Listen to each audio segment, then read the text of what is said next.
Hi అండి. నేను మీ సలోమిని. ఈరోజు ఇంకో రెసిపీతో మీ ముందుకు వచ్చాను. రెసిపీ అంటే అదేనండి, నువ్వులు పలుకుల పొడి. ఏంటి ఆ డబ్బాలని చూస్తున్నారా?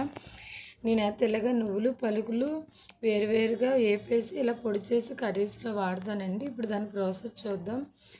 ముందుగా మనం 100 గ్రామ్స్ నువ్వులు, 100 గ్రామ్స్ పలుకులు తీసుకోండి. స్టవ్ వెలిగించి బాండి పెట్టి ముందుగా నువ్వులు వేయండి. ఇది మంట సిమ్లో పెట్టుకొని వేపుకోవాలండి, లేదంటే మాడిపోతుంది.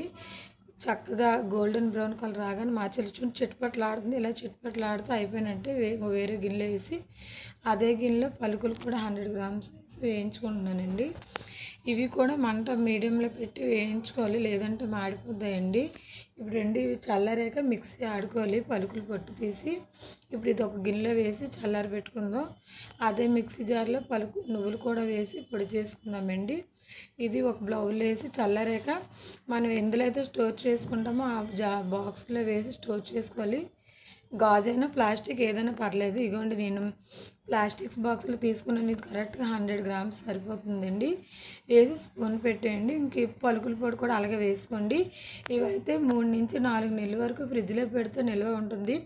కర్రీస్లోకి, రైస్లోకి, పిల్లలకి అప్పటికప్పుడు లంచ్ బాక్స్ రెసిపీస్లోకి ఈ పొడి అయితే చాలా బాగుంటుంది.